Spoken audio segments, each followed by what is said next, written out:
Hey guys, Jake back here again with the Buckeye Bushcraft channel. So the last video I told you guys I was going to do a loadout on what I took for our overnighter that we hiked in and stayed one night and hiked back out.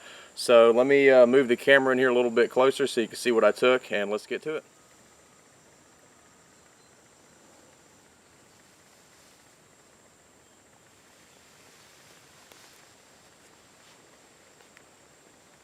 Alrighty guys, so this is what I took with me for my overnighter. As you can see, it's not a whole lot of stuff, just a pretty basic kit. I've got a couple extra items in here that I don't normally carry with me on a day-to-day basis, but you know, as an overnighter, you have to eat food, obviously. You have to be able to charge your devices, things like that. So we'll start with what I had for cutting tools, or start with my knife. This is a Pathfinder Knife Shop Scorpion. This is the knife that I took. So it's my primary belt knife. Instead of carrying a pocket knife, I have started actually carrying a Leatherman just because it's more handy, especially around the farm with the pliers and stuff. So that was right there on my belt beside my belt knife.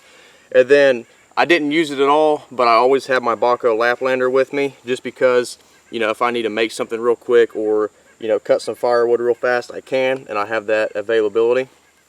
So next, water was definitely the most important thing on the trip, just because it was up in the 90s during the day and it was like lower 60s at night. But it was super hot, and where we were hiking, it was just so humid. We were sweating like crazy. So I took my Grail GeoPress right here. So this helped me with water collection and purification. Didn't have to boil anything like that. The only time I boiled water was to make my meal with. But yeah, I took my Grail GeoPress and then the Pathfinder titanium cup set, which is still a little wet. Got some sand down in there. That's all right though. So that's how I carried my water. I would fill my water bottle up with my Grail, and then I would also fill my Grail up. So I'd have, you know, about 25 ounces of water here, and I don't know, I think this is like 40 ounces maybe, I'm not sure. So that covers water. Next, shelter. I actually used my military poncho for a hammock, which is underneath of everything right here.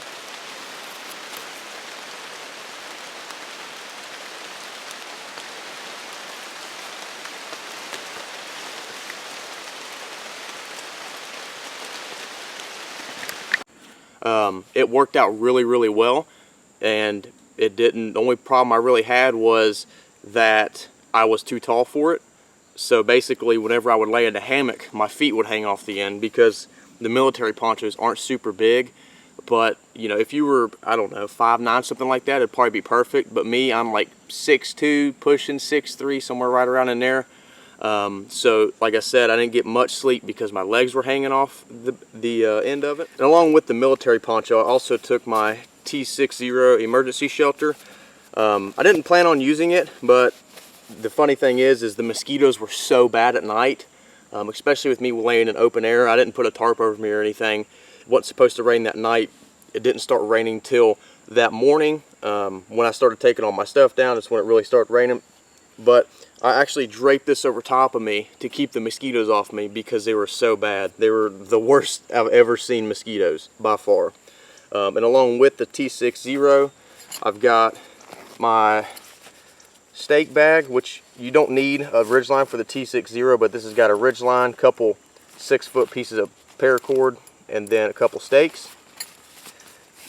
Doesn't weigh anything, doesn't hurt to take it. If I wanted to set my military poncho up in a shelter configuration, I can. So my backup, just in case the hammock didn't work out with the military poncho, my mindset behind it was I could use the military poncho for kind of a ground cloth and sleep under the T60 shelter if the hammock didn't work, but it ended up working, so I didn't really have to worry about that.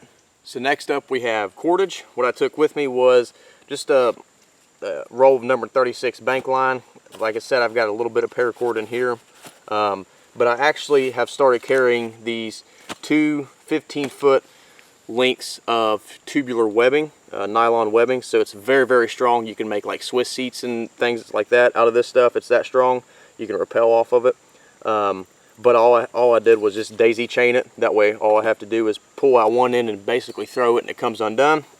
But I use that for my hammock straps to set up the hammock with the military poncho. So I've become a big fan of carrying the tubular webbing in my pack, and it will probably stay in my kit from now on just because it's so versatile and it's a little bit lighter weight than rope, and it has better tensile strength than rope. Next up, we have fire. All I really carried for fire, I had a lighter in my pocket, and then I had a ferrocerium rod. It's got duct tape on the end so I can use that for a flame extender if need be. Then I have my compass kit, which I've got a couple pieces of graph paper in, compass, and a Ride in the Rain notebook with a Ride in the Rain pen.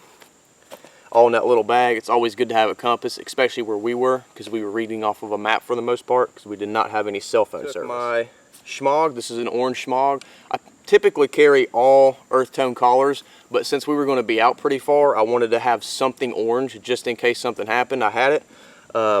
So like I said, schmog can be used for pretty much anything. Water filter, you can cool yourself down by, you know, putting it in water, putting it around your neck or your head or whatever. So next we've got food.